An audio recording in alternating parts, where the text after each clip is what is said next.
نحمدہ ونصلی علی رسولہ الکریم اما بعد اعوذ باللہ من الشیطان الرجیم بسم اللہ الرحمن الرحیم فمن کان یرجو لقاء ربہ فلیعمل عملا صالحا ولا یشرک بعبادۃ ربہ احدا والذین جاہدوا فینا لنہدینہم سبلنا۔ میرے واجب الاحترام بھائی دوستو، اللہ کے فضل احسان سے میرے آقا، میرے شیخ، میرے مرشد حضرت مولانا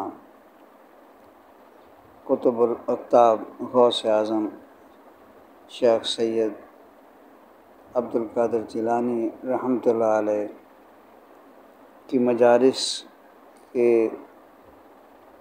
یہ درس کا سلسلہ شروع ہوا ہے۔ اردو ترجمہ ہے، اس کو ہم پڑھتے ہیں۔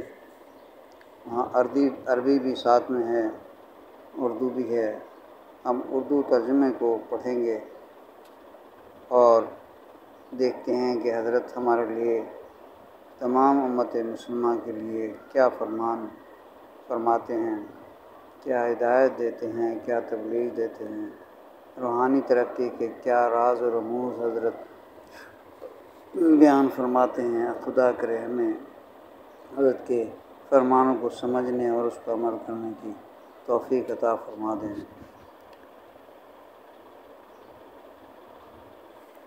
حضرت عبداللہ بن مبارک رحمۃ اللہ علیہ سے حکایت ہے کہ ایک دن ان کے پاس کوئی سائل آیا، کچھ کھانا مانگتا تھا۔ آپ کے پاس بجز 10 انڈوں کے اور کچھ نہ تھا۔ آپ نے اپنے خادم سے فرمایا کہ یہ تمام انڈے اس سائل کو دے دیے جائیں۔ بس اس نے 9 انڈے تو سائل کو دیے اور ایک چھپا لیا۔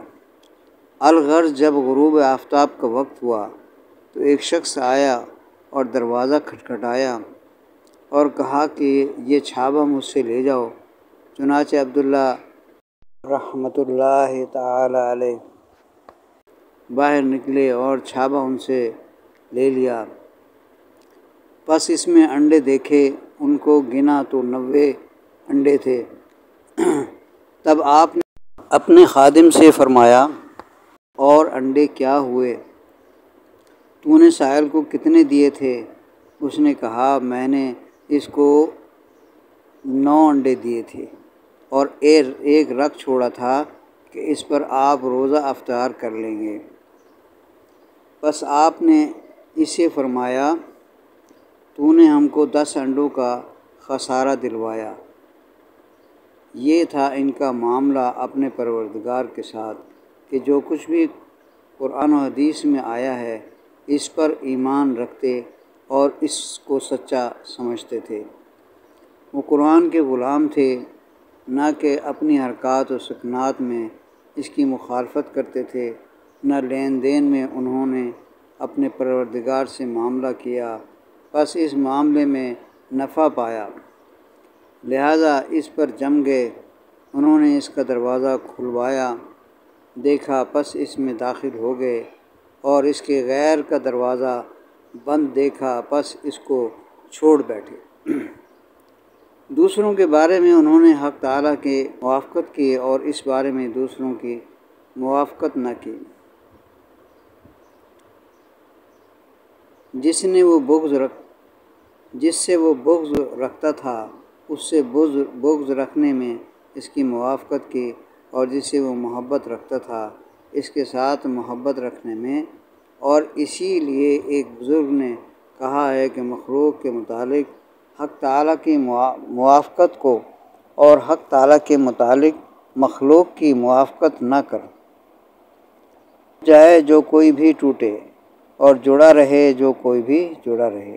اللہ والے ہمیشہ حق تعالیٰ کی جناب میں اس کی مدد کرتے رہتے ہیں، اپنے نفسوں کے مقابلے میں بھی اور دوسروں کے مقابلے میں بھی، کہ نہ ان کو کسی ملامت گر کی ملامت پکڑتی ہے، نہ وہ اس کی حدود اور اس کی شریعت کے قائم کرنے میں کسی سے ڈرتے ہیں۔ صاحبزادہ جس ہوس میں مبتلا ہے اس کو چھوڑ اور اللہ والوں کا اتباع کر۔ ان کے اقوال و افعال میں محض جھوٹے وعدے سے وہاں تک پہنچنے کا خواہاں مت ہو جہاں وہ پہنچ گئے ہیں۔ مصیبت پر صبر کر جیسا کہ انہوں نے صبر کیا تھا، تاکہ تو بھی وہاں پہنچ جائے جہاں وہ پہنچے ہیں۔ اگر مصیبتیں نہ ہوتیں تو سارے ہی آدمی عابد و زاہد بن جاتے، لیکن مصیبتیں ان پر نازل ہوتی ہیں، بس وہ ان پر صبر نہیں کر سکتے، لہٰذا وہ ان کو ان کے پروردگار کے دروازے سے روک دیتی ہیں، یعنی مصیبتیں۔ جو اس کے لیے صبر نہ کرے گا اس کے لیے عطا نہیں ہے۔ جب تجھ کو صبر اور رضا حاصل نہ ہوگا تو یہ حق تعالیٰ کی بندگی سے تیرے نکلنے کا سبب ہو جائے گا۔ حق تعالیٰ نے اپنی ایک کتاب میں ارشاد فرمایا ہے کہ جس کو میری قضا پر رضا نصیب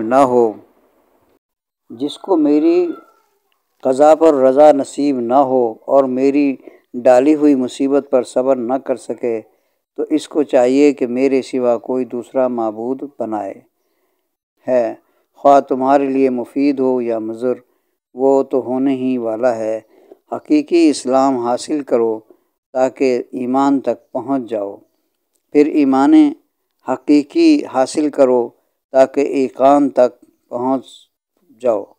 بس اس وقت دیکھو گے وہ امور جن کو یقین سے قبل نہ دیکھا تھا، وہ یقین تم کو ساری چیزیں اصلی صورت پر دکھائے گا کہ اسی نے خبر یعنی دیکھا بھالا معاملہ بن جائے گا۔ وہ یقین قلب کو حق تعالیٰ کے حضور جا کھڑا کرے گا اور سب چیزوں کو اسی کی طرف سے دکھائے گا۔ جب قلب حق تعالیٰ کے دروازے پر کھڑا ہو جائے گا تو دست عزت اس کی طرف نکلے گا، بس اس پر کرم فرمائے گا، تب وہ قلب صاحب کرم و ایثار بن جائے گا، مخلوق پر کرم و سخا کرے گا اور ان سے کسی شے کا بھی بخل نہ کرے گا۔ تندرست قلب جو اللہ تعالیٰ کے قابل بن جاتا ہے صاحب کرم ہوا کرتا ہے، اور باطن جو کدورت سے صاف ہو جاتا ہے صاحب کرم ہوا کرتا ہے۔ اور یہ دونوں صاحب کرم کیوں نہ ہوں حالانکہ ان پر کرم فرمایا ہے اکرم الاکرمین نے جو سب سے زیادہ کرم والا ہے۔ صاحب کرم و ایثار کو اختیار کرو، اللہ تعالیٰ کی اطاعت میں کہ صدقات خیرات میں سخاوت کرو، نہ کہ اس کی معصیت میں کہ ناجائز جگہ مال لٹاؤ۔ ہر نعمت مثلاً دولت جو معصیت میں صرف کی جاتی ہے وہ معرض زوال میں ہے کہ جلد برباد ہو جاتی ہے۔ طاعت میں لگے رہ کر کسب معاش میں مشغول رہو یہاں تک کہ خدا کا قرب تم کو نصیب ہو جائے، بس تمہارے سارے افکار اسی کے ساتھ مجتمع ہو جائیں، نہ کسی دوسرے کے ساتھ۔ بس اس وقت کسب معاش کی ضرورت نہ رہے گی، کیونکہ تمہارا کھانا اس کے فضل و کرم کے طباق سے بن جائے گا، بائیں طرح کہ نہ تم جان سکو گے اور نہ سمجھ سکو گے۔ نفس مخلوق اور خدا کے درمیان پردہ ہے، نفس مخلوق اور خدا کے درمیان پردہ ہے، بس جب وہ درمیان سے پردہ اٹھ جاتا ہے۔ اسی لیے ابو یزید بسطامی رحمۃ اللہ علیہ نے فرمایا ہے کہ میں نے اپنے پروردگار کو خواب میں دیکھا، بس عرض کیا بار خدایا آپ تک پہنچنے کا طریقہ کیا ہے؟ تو ارشاد ہوا کہ اپنے نفس کو چھوڑو اور آ جاؤ۔ چنانچہ میں نفس سے اس طرح نکل گیا جس طرح سانپ اپنی کینچلی سے نکل جاتا ہے۔ بس حق تعالیٰ نے ساری چیزوں میں جو نفس ہی کو معین کیا اور ان کو جو اس کو چھوڑنے کا حکم فرمایا، تو اس لیے کہ دنیا مافیہ اور جو کچھ بھی حق تعالیٰ کے سوا ہے سب کا سب نفس ہی کا تابع ہے۔ دنیا بھی نفس ہی کی ہے کہ وہ اسی کی معشوقہ ہے، اور آخرت بھی اسی کی ہے کیونکہ حق تعالیٰ نے فرمایا ہے کہ اس میں موجود ہوگا جو نفس خواہش کریں گے اور آنکھیں جن سے لذت اٹھائیں گی۔ کچھ گفتگو کے بعد آپ نے فرمایا، وہ اہل اللہ دن پر مخلوق اور عیال کی مصلحتوں میں مشغول رہتے ہیں اور رات بھر اپنے پروردگار کی خدمت اور اس کے ساتھ خلوت میں رہتے ہیں۔ اسی طرح بادشاہ سارے دن تو نوکروں چاکروں کے ساتھ اور لوگوں کی حاجات پوری کرنے میں لگے رہتے ہیں، بس جب رات آتی ہے تو خلوت کرتے ہیں اپنے وزراء اور خواص کے ساتھ۔ اللہ تم پر رحم فرمائے۔ جو کچھ کہ میں کہہ رہا ہوں اپنے قلوب کے کانوں سے سنو اور اس کو یاد رکھو اور اس پر عمل کرو۔ میں حق ہی کی طرف سے اور حق ہی بات زبان سے نکالتا ہوں۔ میں جو کچھ بولتا ہوں حق تعالیٰ ہی کے راستے کی کیفیت سے بولتا ہوں، اس کیفیت کو بیان کر دوں تاکہ تم اس پر چلو۔ میں اپنے وعظ پر تمہاری اتنی بات پر اکتفا نہ کروں گا کہ واہ واہ کرو اور کہنے لگو کہ آپ نے خوب بیان کیا، بلکہ میرا مقصود تو یہ ہے کہ مجھ سے اپنے قلوب کی زبانوں سے کہو کہ آپ نے خوب کہا، اور جو کچھ میں کہہ رہا ہوں اس پر عمل کرو۔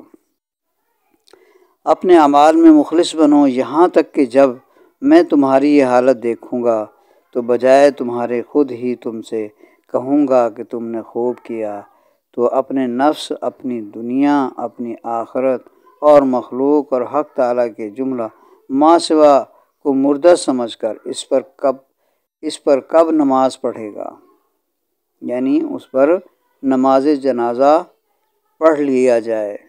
حق تعالیٰ کے سوا جو بھی مخلوقات ہیں سب پر نماز جنازہ پڑھ لیا جائے۔ مخلوق تیرے نفس کا حجاب ہے، مخلوق تیرے نفس کا حجاب ہے، اور نفس تیرے قلب کا حجاب ہے، اور قلب تیرے باطن کا حجاب ہے۔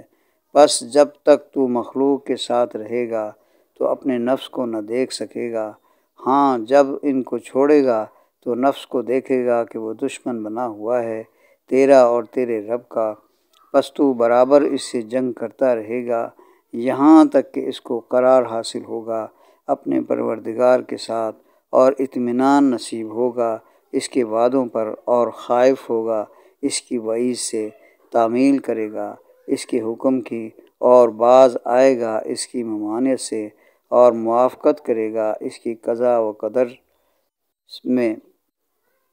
بس اس وقت قلب اور باطن سے پردے اٹھ جائیں گے، دونوں وہ امور دیکھیں گے جو پہلے نہیں دیکھے۔ وہ پہچان لیں گے اپنے پروردگار کو اور اسی کی پناہ پکڑیں گے، اور اس کے سوا کسی چیز پر بھی نہ ٹھہریں گے۔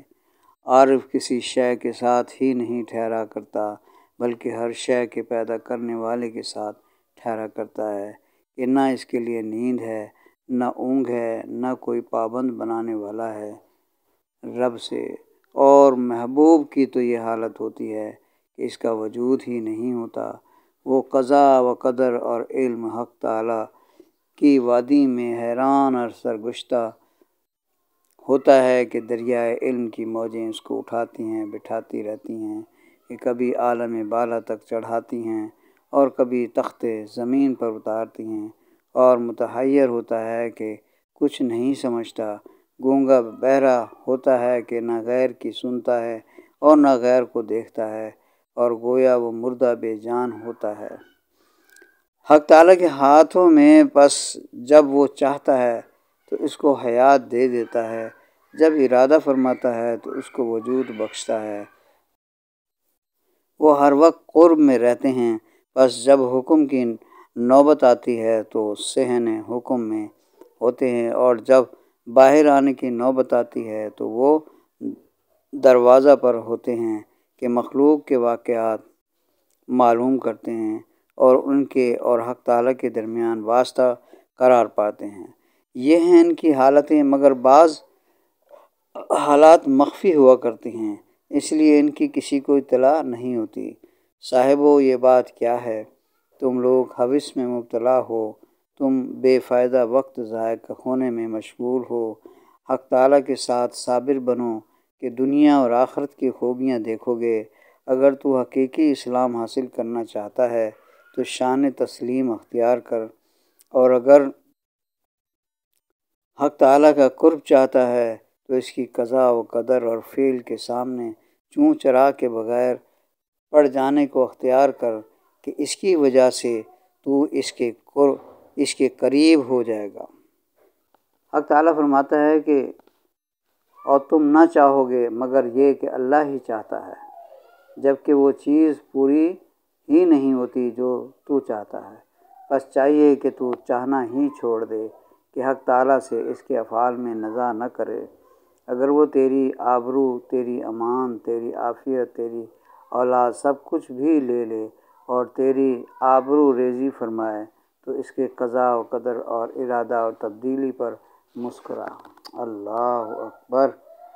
ایسا بن اگر تو اس کا قرب چاہتا، اور اگر تو اس کے ساتھ صفائی چاہتا، اگر تو دنیا ہی میں رہ کر اس تک اپنے قلب کا پہنچنا چاہتا ہے، اپنے حزن کو مخفی رکھ اور اپنی بشاشت کو ظاہر کر اور لوگوں کے ساتھ خوش خلقی سے پیش آ۔ جناب رسول اللہ صلی اللہ علیہ وسلم نے فرمایا ہے کہ مومن کی بشاشت چہرے پر ہوتی ہے اور اس کا حزن دل میں۔ کسی سے شکوہ مت کر، کیونکہ اگر تو حق تعالیٰ کا شکوہ کرے گا تو اس کی نظروں سے بھی گر جائے گا، اور جس مصیبت کی تو نے اس کی شکایت کی تھی وہ بھی تجھ سے زائل نہ ہوگی۔ اور اپنے کسی عمل پر مغرور مت ہو، کیونکہ مغرور ہونا عمل کو فاسد اور تباہ کر دیتا ہے۔ جس شخص کی نظر حق تعالیٰ کی توفیق پر ہوتی ہے، اس سے عمل پر مغرور ہونا جاتا رہتا ہے۔ اپنا سارا قصد اسی کی طرف کر کہ وہ تیرے لیے اپنی رحمت تجویز فرمائے گا اور اپنے تک پہنچنے کے اسباب تیرے لیے مہیا کر دے گا۔ تو اس کو اپنا مقصود کیوں قرار دے سکتا ہے جبکہ تو اپنے اقوال افعال سب ہی میں جھوٹا اور مخلوق کی حمد کا طالب اور ان کی مذمت سے خائف ہے۔ حق تعالیٰ کا راستہ تو سرتاپا سچائی ہے۔ اللہ والوں کے لیے صدق ہی صدق ہے بلا کذب کے، اور صدق ہے بلا ظہور کے، کہ ان کے افعال بنسبت اقوال کے بکثرت ہیں، کہتے کم ہیں اور کرتے زیادہ ہیں۔ وہ خدا کی مخلوق میں خدا کے نائب اور خلیفہ ہیں، اور اس کی زمین میں اس کے مقرر کیے ہوئے سپہ سالار اور کوتوال ہیں۔ وہ اس کے منتخب اور خاص بندے ہیں۔ اے منافق، تجھ کو ان سے کیا نسبت؟ اپنے نفاق کے ساتھ ان کی صف میں مت گھس کہ یہ چیز بناؤ سنگھار اور تمنا قیل و قال سے حاصل نہیں ہوا کرتی۔ یا اللہ ہم کو سچا بنا، آمین، اور عطا فرما ہم کو دنیا میں بھی اور آخرت میں بھی خوبی، آمین، اور بچا ہم کو دوزخ کے عذاب سے، آمین۔ نیز آپ نے فرمایا اللہ والوں کے حالات میں محض نام کرنے اور ان کی سی صورت بنانے اور کہ ان کے افعال کی مخالفت کے ہوتے ہوئے یہ نقالی تجھ کو کچھ بھی نفع نہ دے گی۔ تو قدورت ہے بلا صفائی کے، خلق ہے بلا خالق کے، دنیا ہے بلا آخرت کے، باطل ہے بلا حقیقت کے، ظاہر ہے بلا باطن کے، قول ہے بلا عمل کے، عمل ہے بلا اخلاص کے، اور اخلاص ہے بلا موافقت کے، سنت کے۔ حق تعالیٰ نہ قول بلا عمل کو قبول فرماتا ہے، نہ عمل بلا اخلاص کے۔ کوئی چیز بھی کیوں نہ ہو جبکہ اس کی کتاب اور اس کے پیغمبر صلی اللہ علیہ وسلم کی سنت کے موافق نہ ہوگی تو اس کو قبول نہ فرمائے گا۔ یہ تیری بناوٹ محض دعویٰ ہے بلا دلیل، پس ضرور ہے کہ تجھ سے کچھ بھی قبول نہ ہو۔ اگر تیرے اس جھوٹ سے تجھ کو مخلوق میں مقبولیت حاصل ہو بھی گئی تو حق تعالیٰ کے قبولیت تو حاصل نہ ہوئی۔ وہ دلوں کے حالات سے واقف ہے۔ کھوٹ لے کر بھڑک مت دکھا کہ پرکھنے والا خدا بڑا صاحب نظر ہے۔ حق تعالیٰ تیرے قلب کو دیکھتا ہے، تیری صورت کو نہیں۔ وہ کپڑوں اور کھانوں اور ہڈیوں کے ماورا کو دیکھتا ہے، تیری خلوت کو دیکھتا ہے، جلوت کو نہیں۔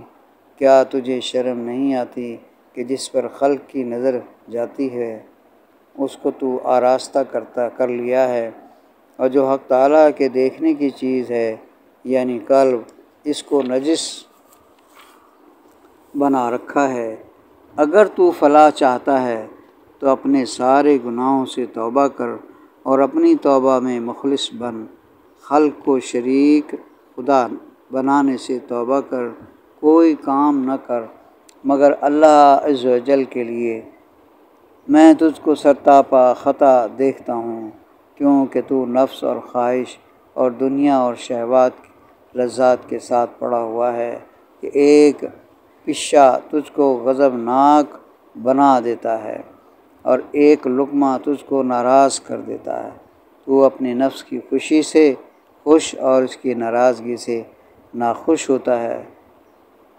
تو اپنے نفس کی خوشی سے خوش اور اس کی ناخوشی سے ناخوش ہوتا ہے، بس تو اپنے نفس کا بندہ ہے کہ تیری باغ اسی کے ہاتھ میں ہے۔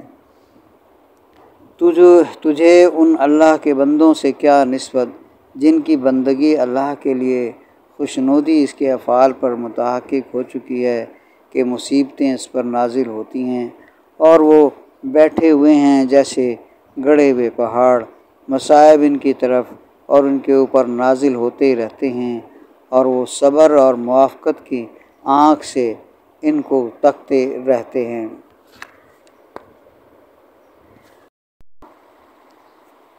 انہوں نے اپنے اجسام کو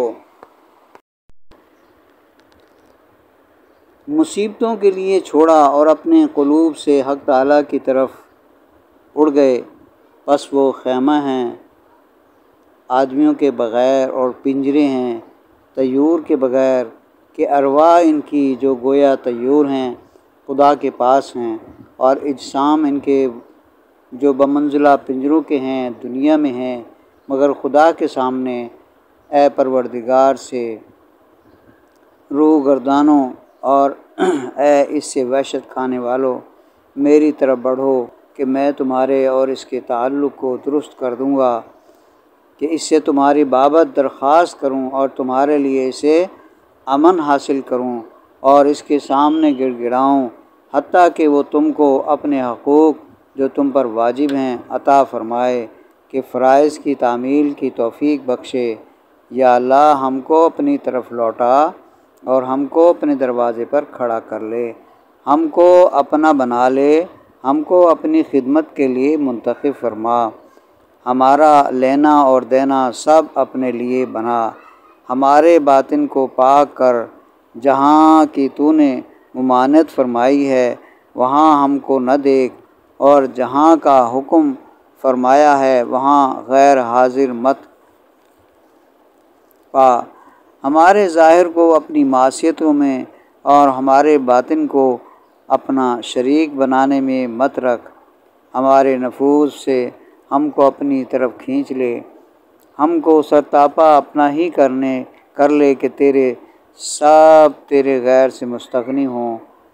اپنی غفلت سے ہم کو بیدار کر، ہم سے اپنی اطاعت اور مناجات کا ارادہ فرما، ہمارے قلب اور اسرار کو اپنے قرب کی لذت دے، ہماری اور اپنی معصیتوں کے درمیان ایسا فصل فرما دے جیسا کہ آسمان و زمین کے درمیان تو نے فصل فرما دیا ہے، اور ہم کو اپنی اطاعت کے اتنا قریب کر لے آ جتنا تو نے آنکھ کی سیاہی اور سفیدی کو قریب فرما دیا ہے۔ ہمارے اپنی ناپسند باتوں کے درمیان ایسی آڑ حائل کر دے جیسی تو نے اپنی معصیت زنا کے متعلق یوسف علیہ السلام اور زلیخا علیہ السلام زلیخا میں آڑ کر دی تھی۔ نیز آپ نے فرمایا اپنے نفسوں اور خواہشات اور طبائع کو دائمی روزوں، دائمی نماز اور دائمی صبر سے پگھلاؤ۔ جب نفس اور خواہش اور طبیعت کا پگھل جانا بندہ کے لیے درست ہو جاتا ہے تو وہ اور اس کا مولا مزاحمت کے بغیر رہ جاتے ہیں کہ خدا تک اس کی رسائی بلا روک ٹوک ہو جاتی ہے۔ قلب اور باطن اور مولا، پوری فراخی بلا تنگی کے اور عافیت تامہ بلا بیماری کے سمجھدار بنو اور علم حاصل کرو اور عمل کرو، مخلص بنو، صاحب زادہ مخلوق سے علم حاصل کرو،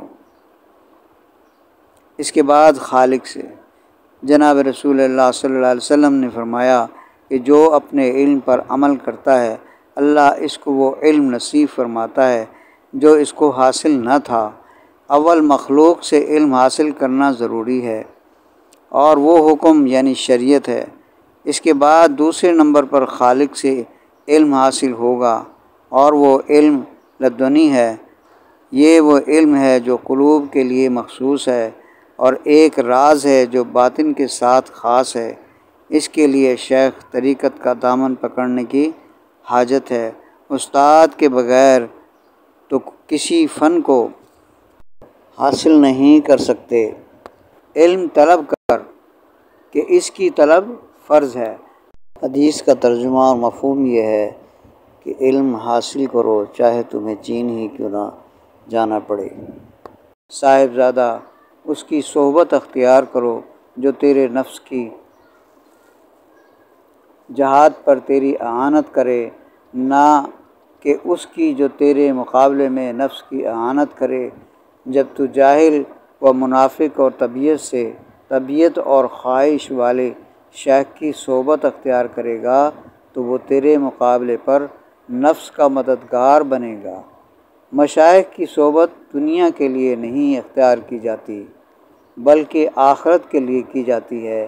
جب شیخ طبیعت و خواہش والا ہوگا تو اس کی صحبت دنیا کے لیے ہوگی، اور جب صاحب دل ہوگا تو اس کی صحبت آخرت کے لیے ہوگی، اور جب صاحب باطن ہوگا تو اس کی صحبت مولا کے لیے ہوگی۔ ہے وہ شخص جو شیخ اور صدر نشین بن بیٹھا اور اخلاص والے مشائخ کے حالات میں گھسنے لگا۔ جب تک تو اپنے نفس اور اپنی خواہش سے دنیا کا طالب رہے گا پس تو بچہ ہے، شیخ بننے کے قابل نہیں ہے۔ یہ محض طبیعت ہے۔ بہت ہی کامیاب ہیں وہ نفوس جو دنیا سے اعراض کریں اور اس کو بامر مجبوری نہیں بلکہ بااختیار چھوڑ بیٹھیں، اور نفس کا مطمئن بن جانا کہ وہ قلب جیسا فرمانبردار بن جائے۔ آج کی اس مجلس میں حضرت شیخ والا کے فرمودات کو ہم نے پڑھا سنا، اور اس ناچیز کے ذہن میں جو اس کا خلاصہ آ رہا ہے وہ اس درس کا یہ ہے کہ اللہ اور بندے کے درمیان جو حجابات ہیں وہ کیسے کیسے ہیں۔ سب سے پہلے انسان کا نفس، جس کو انسان جانتا نہیں ہے، پہچانتا نہیں ہے، اس کو جاننے کے لیے سب سے پہلے مخلوقات کا حجاب جو نفس سے تعلق رکھتا ہے اس مخلوقات کو نکالنا ہے، اس کی نفی کرنی ہے، اس کو دور کرنا ہے۔ اس کے بعد پھر نفس کو پہچاننا ہے، یہ دوسرا حجاب ہے۔ نفس کو پہچان کر اس کی خرابیوں کو جان کے اللہ فرماتے ہیں قرآن مقدس میں کہ النفس امارۃ بالسوء، کہ نفس ہمیشہ برائی کی طرف انسان کو لے کر جاتا ہے۔ تو نفس کو پہچاننا ہے۔ نفس کی 4 قسمیں ہیں، نفس امارہ ہے، نفس لوامہ ہے، نفس ملہمہ ہے اور نفس مطمئنہ ہے، راضیۃ مرضیہ۔ تو ان تمام نفس کی اقسام کے متعلق انسان کو آگاہی حاصل کرنی ہے۔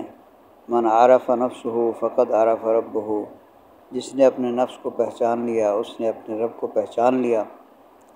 لہٰذا نفس کا پہچاننا یہ حجاب کا دور کرنا ہے کہ اس نفس کی پہچاننے سے اس کی برائیاں دور ہونے میں آسانی ہو جاتی ہے، اور انسان آگاہ ہو جاتا ہے کہ یہ حجاب ہے اللہ اور بندے کے درمیان، اور قلب کا بھی حجاب ہے۔ یہ حضرت شیخ کے فرمان کے مطابق دنیا نفس کا حجاب ہے اور نفس قلب کا حجاب ہے۔ جب قلب کا حجاب نفس ہے تو نفس کی ساری خرابیوں کو دور کر کے اسے نفس مطمئنہ بنانا ہے۔ جب نفس مطمئنہ بن جاتا ہے تو پھر انسان کا قلب وہ نورانی بن جاتا ہے اور نفس بھی نورانی بن جاتا ہے۔ اب اللہ جل جلالہ اور بندے کے درمیان یہ قلب جو ہے حجاب ہوتا ہے، لہٰذا قلب کی صفائی ستھرائی، اس کو نورانی بنانا، اس کے اندر سے ساری خرابیاں دور کرنا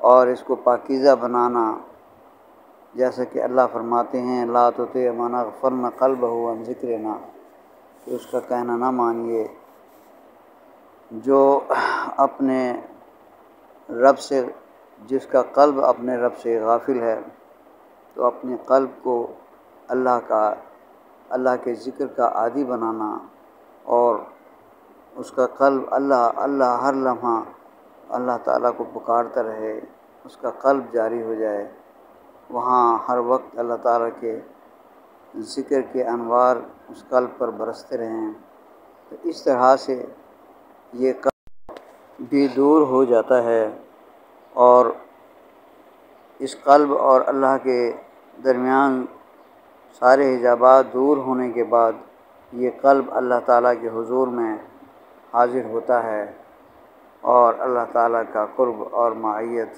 وصال، اتصال، مشاہدہ مبارک اس کو حاصل ہوتا ہے۔